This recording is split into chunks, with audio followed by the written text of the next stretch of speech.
Draupadi, the men who were there, were personally responsible. I mean, they were the elders of the family. It was up to them to intervene. So I given a very good example of just observing the existent forms, and so not taking Hong Kong until the time was there.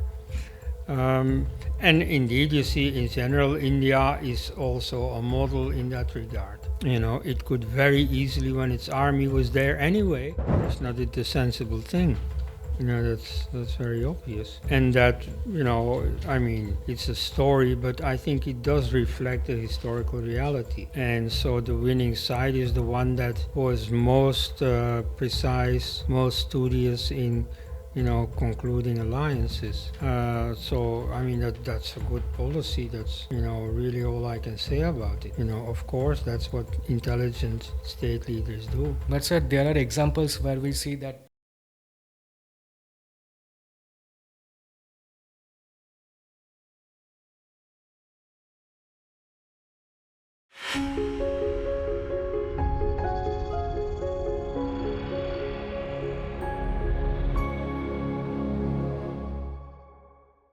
So, welcome to our special podcast for today. And with you, I am Rajavishek, your host. And our today's topic will be Mahabharata. Mahabharata not as a mythology this time, but this will be a living mirror for our modern and future geopolitics. And to delve deeper into this subject, with us we have Dr. Koenraad Elst, sir. And what more to say about him, looking at his immense contribution in wide range of subjects encompassing history, politics, language, and various fields of Indic researches. So, utilizing all his expertise, we will today explore on various symbolism, allegories, and strategic lessons learned from Mahabharata, the lessons that still deeply resonant in our daily world orders. So without any delay, अब जब sir हमसे मिल ही गए हैं तो जितना हो सके हम लोग उनसे अपना ज्ञान रस निचोड़ी लेंगे in our journey through time and space. Time यानी कि हिस्ट्री एंड स्पेस यानी कि geopolitics, connecting with Mahabharata and our modern global crisis. So sir, the first query that comes to my mind is when we look at the strategic warfare of Mahabharata. So in the case of Krishna, we find his strategies are more aligned towards soft power, making alliances and deception.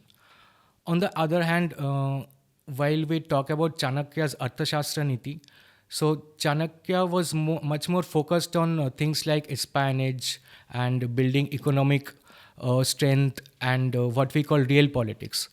So looking at the current state of the way US, India and China are making their strategies, political strategies. So can we say that Lord Krishna's approach is more relevant, or the world has already moved towards Chanakya's ruthless statecraft? Well, the Mahabharata itself is pretty ruthless here and there. I don't think that is a big contrast. You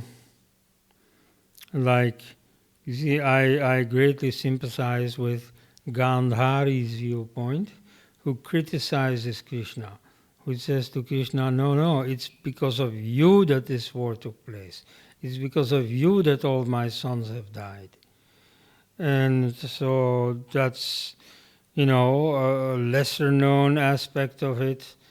I already knew about the Mahabharata for many years before I learned of Gandhari's intervention.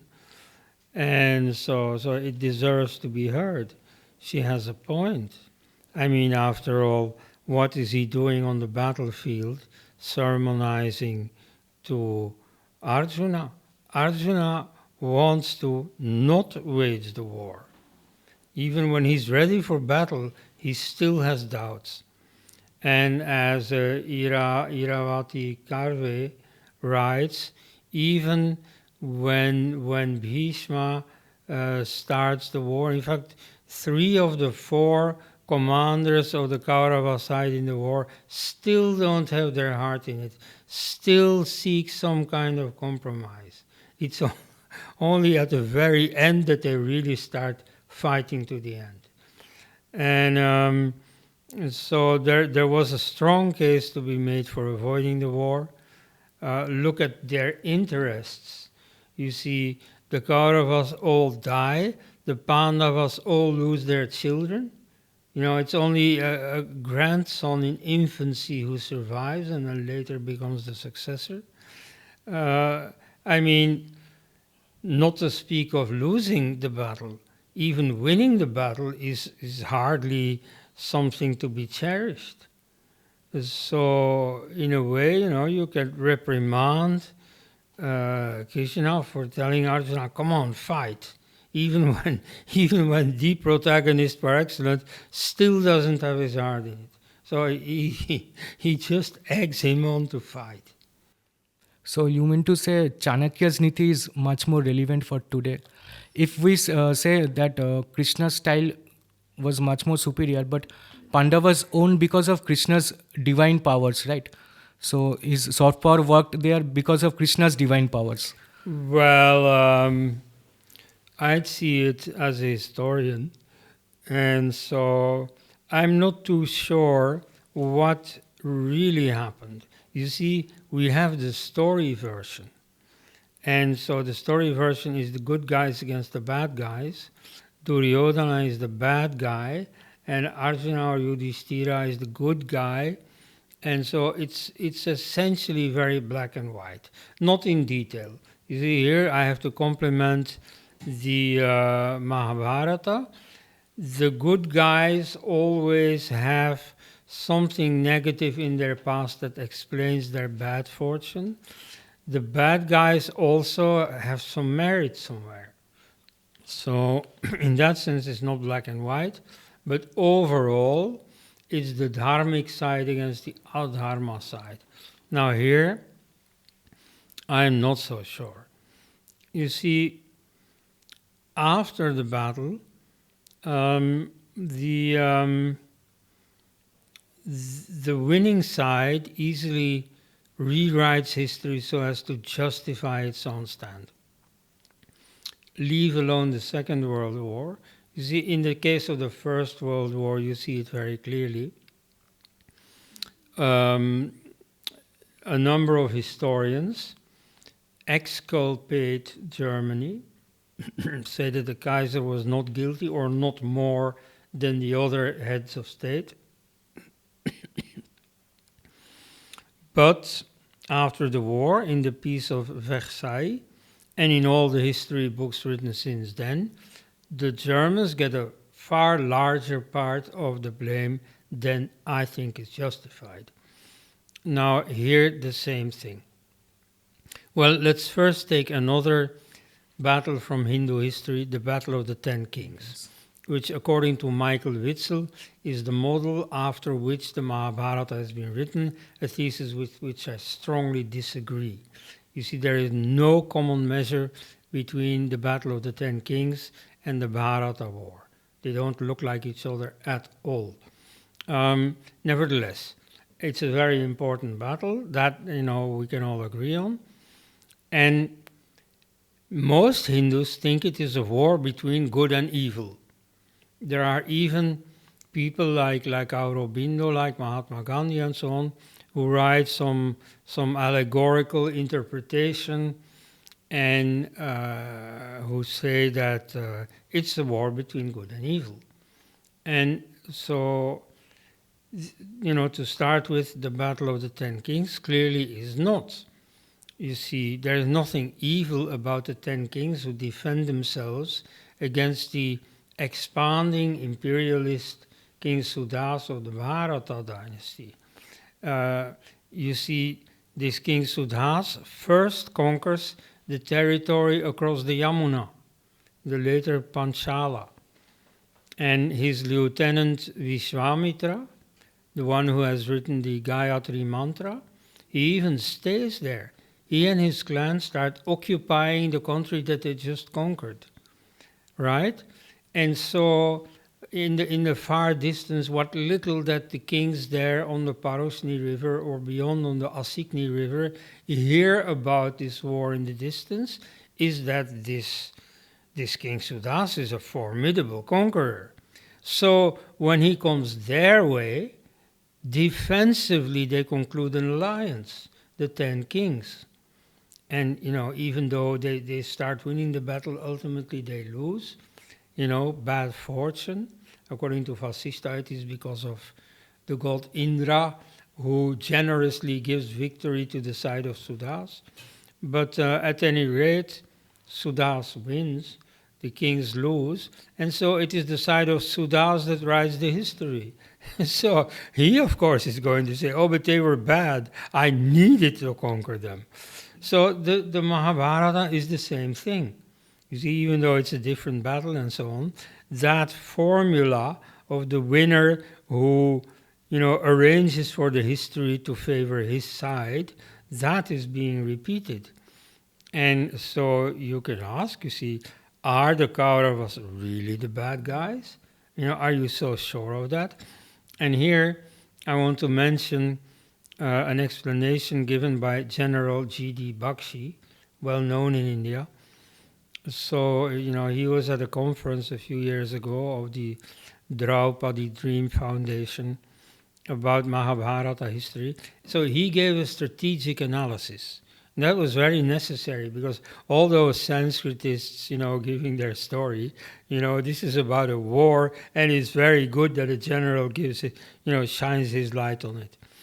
So he said, well, if you read the beginning situation and the ending situation, one thing you notice is that the Yadava tribe, Krishna's tribe, has gained at the expense of the Bharata tribe. Okay? Like Delhi, founded by the Pandavas, ends up being ruled by the grandson of Krishna, who is a Yadava. Right? And so Krishna, the Yadava, arranges for the Kaurava and Pandava nephews to fight one another, so that they weaken the Bharata tribe in favor of the Yadava tribe.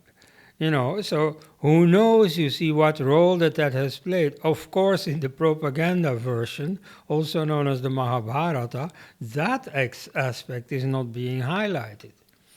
So who knows? So maybe there is more to it, but the end result that we have, the story that we have, is that yes, it's the good guys defeating the bad guys. Yes, your explanation also reminds me two things. One thing is, even sage Vedvyasa does not shy away from mentioning that Duryodhana was the first guy to enter the heaven. Actually, the bad guy was the first one to enter the heaven. And sir, another thing you mentioned about that Dasrajna war. So there two important characters are Vasishtha Muni and Vishwamitra Muni. So in Sri Aurobindo's Gita, there is a chapter on Kurukshetra where he mentions this the conflict between Vishwamitra and Vasishtha, and the conflict was with the cow Nandini. And there, even in the story, it is like that when Vishwamitra's army attacks Vasishtha, from the body of the cow, various Sak, Hun, and so-called non-Vedic tribes try to emerge. So Sri Aurobindo explains it in this way, that when an oppressor oppresses any community, and that community is applying that soul force, maybe the soul force means compassion and all that. So that one or any other time that oppressor would be entangled or attacked or conquered by other enemies, or invasions will occur. So that was a very different view of Sri Aurobindo. Well, you see, with all due respect for Sri Aurobindo, of course, but you see, being a mere historian and not a deep mystic, I can only give the historical version, and so that's a bit more down to earth. I I don't really believe the stories about Vasishtha and Vishwamitra.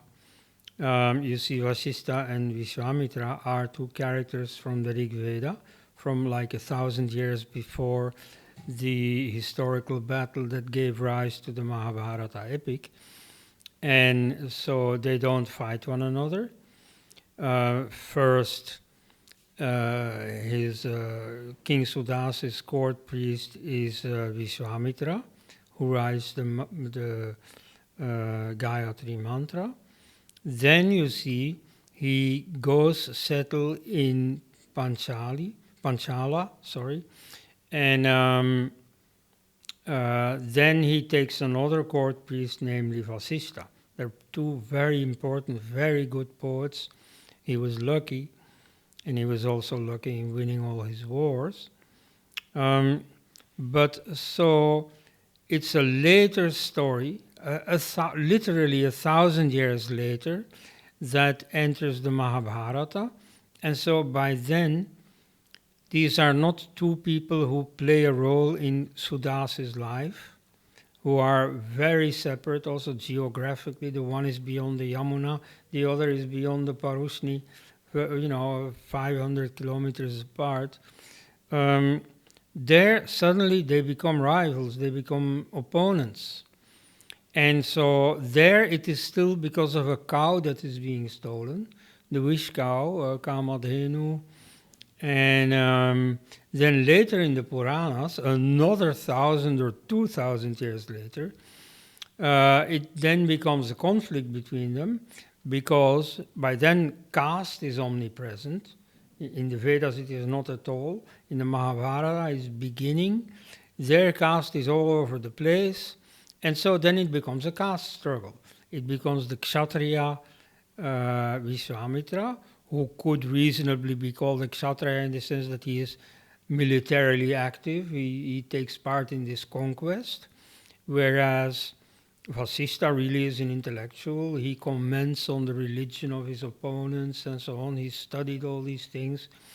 So it's reasonable to then later in caste terms translate their status as Kshatriya, respectively Brahmana. And so then the conflict is about caste. It's again a totally different story. But so these are interesting stories, but nevertheless, the one historical information that we have is from the Rig Veda. And so we have stories in the Mahabharata and in the Puranas. So I prefer to know what really happened. Then later, of course, we can have interest in the stories that have been made about it. But first, I'd like to know what really happened. So, sir, in that case, if Vishwamitra is a symbolism for intellect and for military Yeah.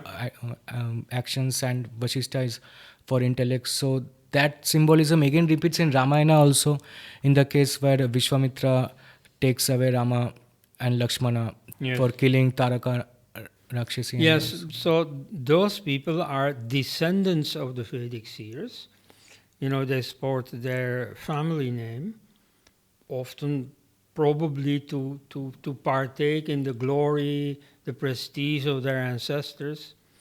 But so it's important to see that we are not dealing with the same character as in the Rig Vedic hymns.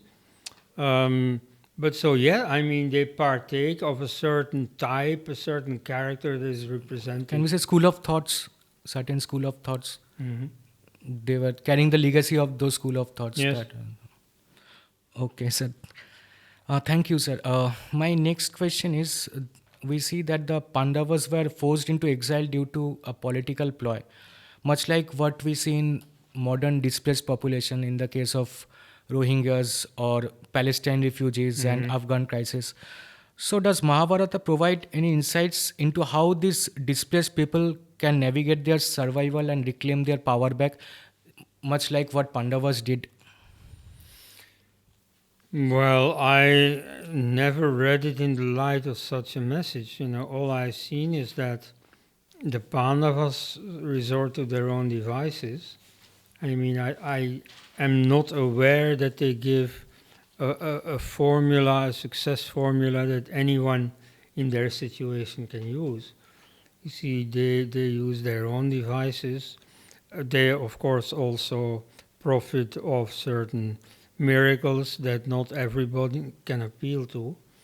Like, for instance, when they stay in exile in the forest, there is a copper kettle that provides them food unlimited. They just have to wish it and it's there. Uh, I've never stayed in a forest with that opportunity. Um, so I don't think that that is meant as giving a formula for refugees in general. It's specifically about the Pandavas. Thank you, sir. Sir, in the case of Ashwathama, we see that even if the war is over, he is still applying all his guerrilla style attacks over the Pandava camps. Similarly, in the case of Cold War, we see that US and USSR are still fighting proxy wars at the Vietnam, Afghanistan, and Korea. So, do you think that the Mahabharata is foreshadowing today's proxy conflicts in Syria, Yemen, and Ukraine? I'd have to think about that. I never realized any such thing, and at first sight, I would plead against it because the Cold War was an ideological war, and I don't see that here. You could say, yeah, this side is for Dharma, although I don't think the other side is explicitly against Dharma. You may say that their behavior is sometimes not very dharmic, but it's not like as if they carry the flag adharma, you know. So I think in that very basic respect, it cannot be, likened to the Cold War. Sir, one of the main causes for Mahabharata war was Draupadi's humiliation. So when we see at that episode the silence of powerful men during that humiliation episode mirrors many global moral dilemmas like West is silent on Uyghur camps, India's response to Israel-Palestine conflict, and global inaction in Sudan. Like say, so does Mahabharata tell us whether power should prioritize morality or realpolitik? Well, the countries concerned could certainly say in their defense that they have no responsibility in Sudan or in Afghanistan or in Syria. Although some of them, of course, are not quite faithful to that principle, like Obama sent troops, sent airplanes to Syria, and to many other foreign countries, to Afghanistan. Um, so the excuse that we are not concerned, that could be used by India. India has rarely intervened. It has one foreign base, I think, in Tajikistan, but not used it for any war against China or so. It's just there. Um, so a country like America can't have that excuse. They meddle all the time, everywhere. Um, Russia is in between, like in Syria they intervened. But India can use that excuse, yes. Um, Nevertheless, in the case of the humiliation of Draupadi, the men who were there, were personally responsible. I mean, they were the elders of the family. It was up to them to intervene. So I mean, there are such cases in world politics, but I mean, I think mostly they have an excuse that whether it is really justified or not, we can discuss, but that is certainly enough to convince the rest of the world. And in fact, I'd say that most countries are happy if America does not intervene, right? So like with the Uyghurs, what could they do? I mean, to go against China, you can wave a placard, "Free Tibet" or something, But to really go against China, I mean, that has consequences. And very few people are ready to do that. So you mean to say that morality is always a secondary in geopolitics in that case? Well, if you're powerful enough, you can afford it. Because we see that always the nations are using human rights as a diplomatic tool. So isn't it moral posturing still a form of power that just like Krishna's strategy? Well, you see, if you behave in world politics, you certainly can get certain things done. For example, um, Hong Kong has remained a British colony until its full term, 1997, exactly as had been signed between England and China more than a century earlier. So, you see, some countries would rock the boat and, would, do what they think necessary. China has given a very good example of just observing the existent forms and so not taking Hong Kong until the time was there.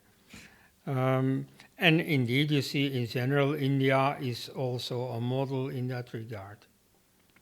It could very easily, when its army was there anyway, it could easily have stayed in Sri Lanka, it could have stayed in Bangladesh, and yet it vacated the place without any ado.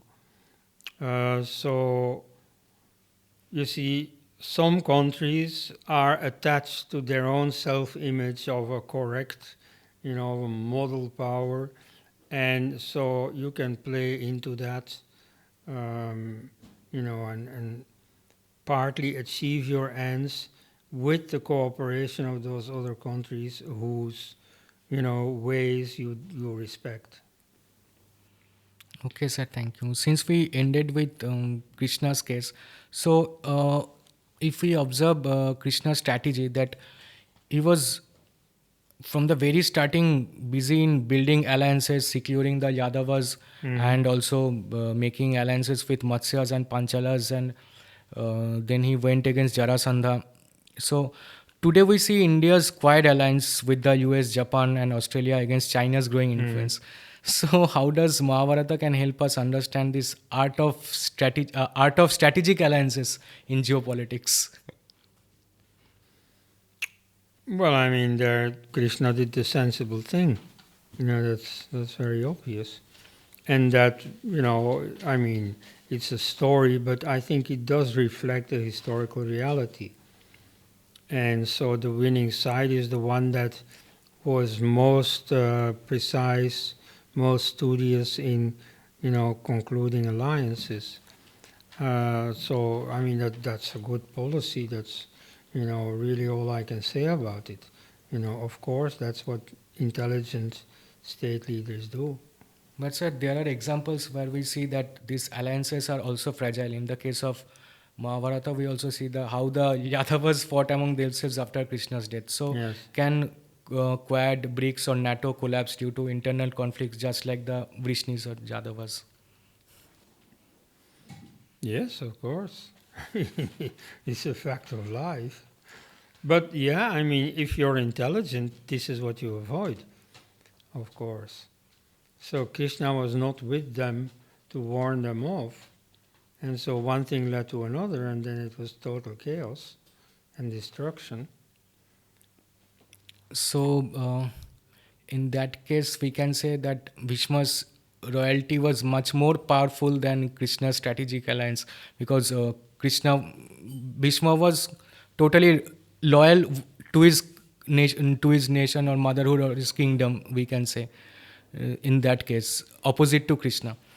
Well, you have to give him this much, that in the Kaurava alliance, nobody defected.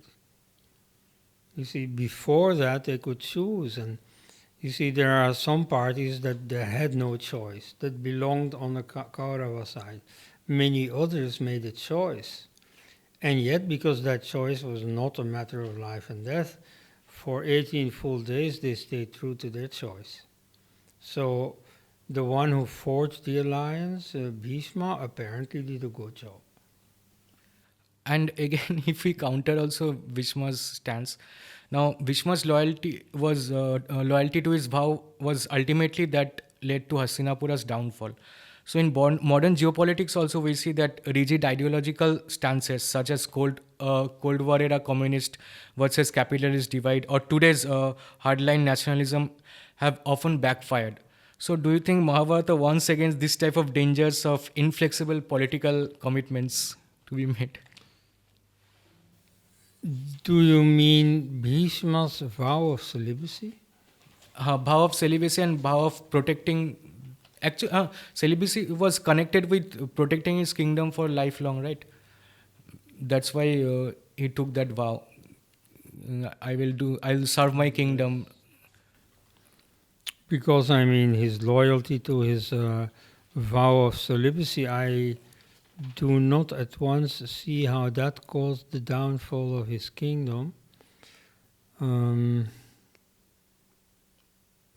Because if he had chosen the dharma side, then he could have gone for with the Pandavas. But due to his vow, he just remained with Kauravas that time. But again, you see, did he choose for adharma? I mean, afterwards, we say with Krishna that the Pandava side was the dharma side and the Kaurava side was the adharma side. But did they choose for adharma? You see, of course, you can say that the disrobing of Draupadi was an adharmic act. But did they otherwise choose adharma? Did they justify this act by falsely claiming it was dharmic?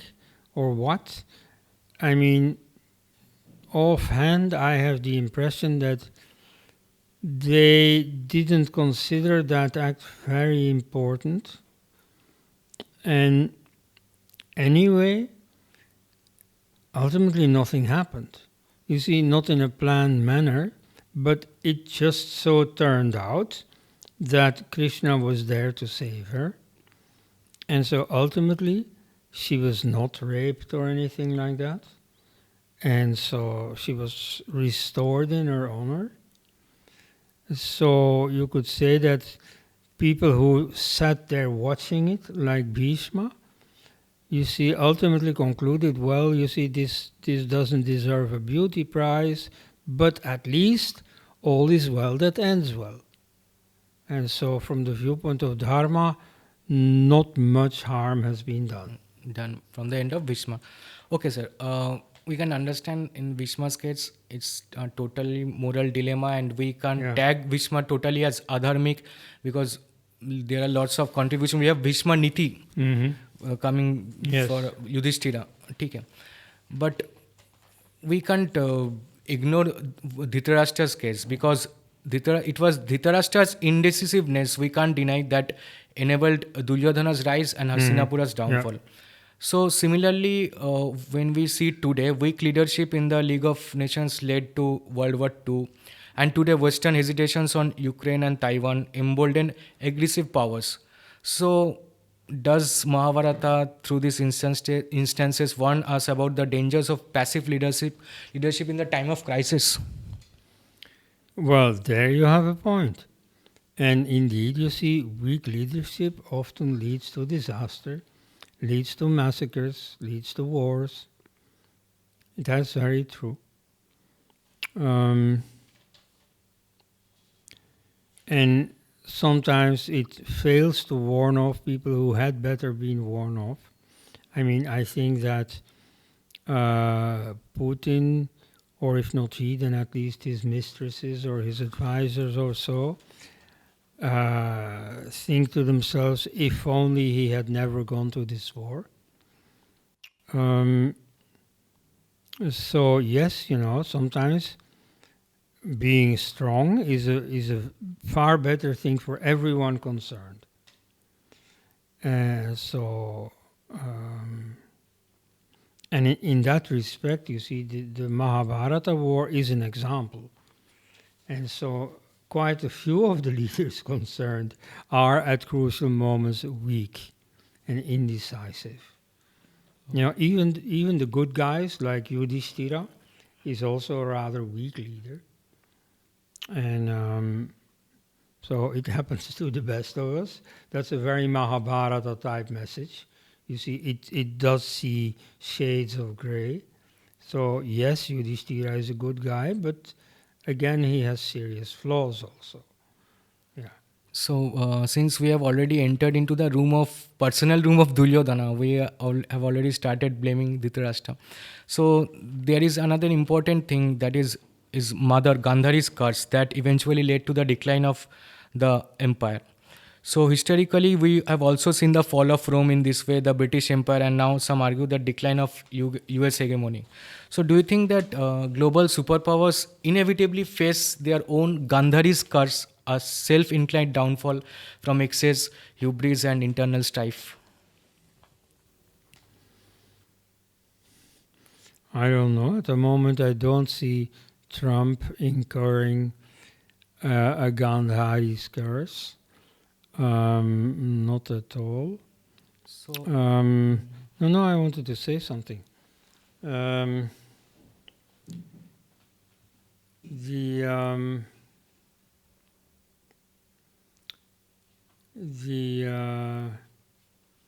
leadership of the so-called free world by Trump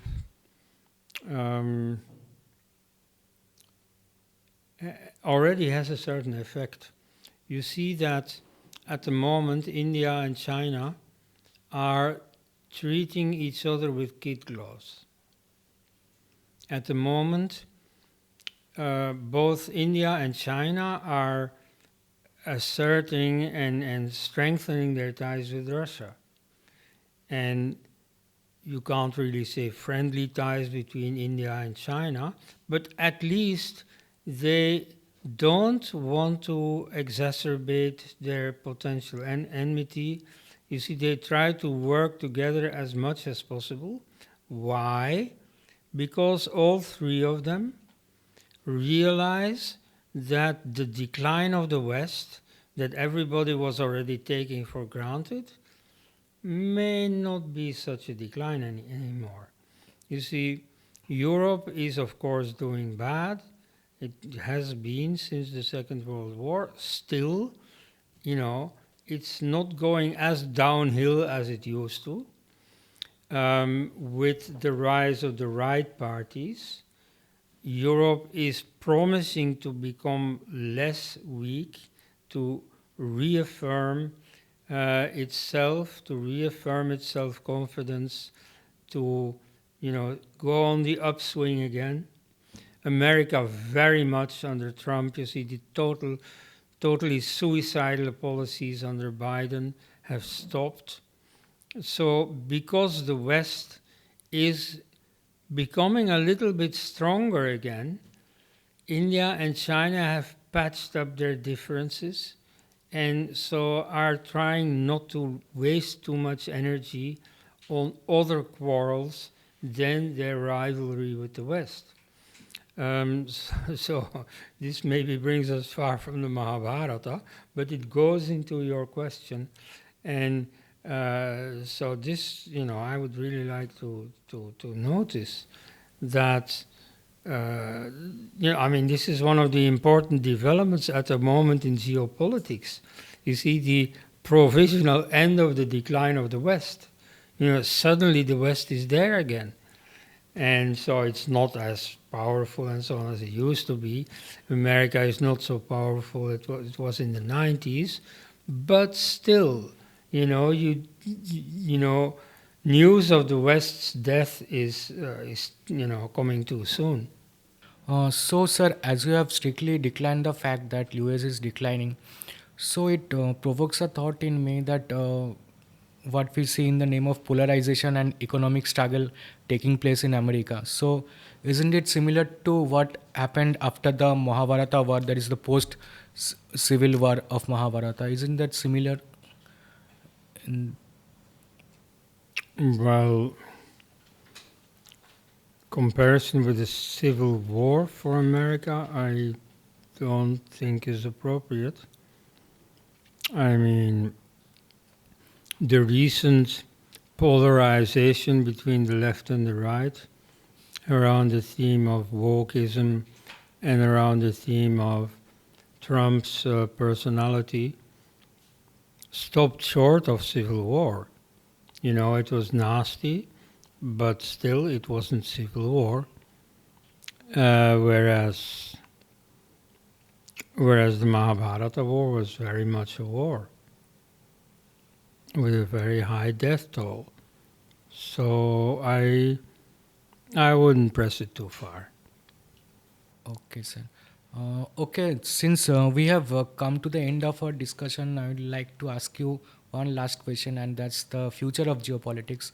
So, in the case of Krishna's strategies, we see immense level of deception in war, like he is killing Jayadratha during the sunset.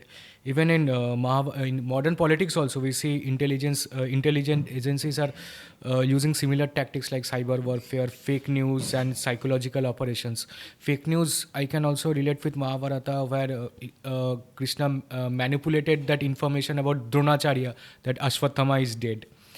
So, how does Mahabharata justify or critique the use of deception in warcraft, in statecraft? Well, I think nothing new has happened in recent years. You see, deception through language exists already for a very long time. And so the left has created an atmosphere of, post-truth, of fake news and so on. Their own approach to the news is pretty fake. It's pretty deceptive. And I mean, I don't think that from the Trump side anything of the sort has happened. I mean, they've created a lot of sensation about a few infelicitous sentences by Trump or by his people, like alternative facts. You see, instead of the facts that you think are generally known, we have alternative facts. That phrase, of course, became a reference par excellence for fake news. And so that's an unfortunate phrase that I wouldn't have used. But it's not like some new movement of fake news started. Like the prime example the first year, 1917, 1918, was the Russian conspiracy. That Trump was the result of a Russian conspiracy. That the Russians had manipulated the American elections to bring Trump to power and so on. You see, all that has proven to be false. And so this whole rhetoric of fake news, has been so much make-believe. So yes, I mean, there has been some deception, there has been some negative language, but that not more than at other times. I mean, like, take for instance the use of fake news to start wars. You see, America started the war against the Spanish. Do you even remember that there was such a war in the late 19th century? The Spanish-American War started with the sinking of the Maine. The Maine is the name of a ship. So that was fake news. That didn't happen. But a war about it was started. The Vietnam War started with the Gulf of Tonkin incident, which didn't happen. The war in Iraq started with the fake weapons of mass destruction. So you see, many people use deception to start wars, but the Americans are especially good at it. And it's nothing new. It's nothing Trump or so. Trump didn't do it. In fact, you see, Trump has the special merit of not having started a war. That his predecessors can't say. Not even the Nobel Peace winner. Nobel Peace Prize winner was Barack Obama, a few weeks into his presidency.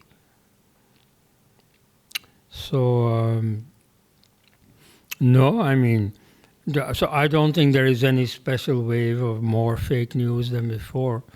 It's nothing new, but it's nothing special today. Thank you so much, sir. So, to conclude, it is undeniable that Mahabharata provides us an immense manual for geopolitics of today. Perhaps the greatest lesson that I have personally learned today is the discussion on Krishna's fundamental warning to Arjuna in the battlefield, that action guided by wisdom and dharma. I think that is the only path forward. So, as history unfolds, as we head towards the lessons of Mahabharata and proceed towards crafting a more balanced and dharmic world order. So, are we destined to repeat the same cycles of destruction and renewals? Don't know. The answer is in our hands in the grand chess of geopolitics. Are we Duryodhana or Yudhishthira? खुद सोचिएगा. Thank you, sir.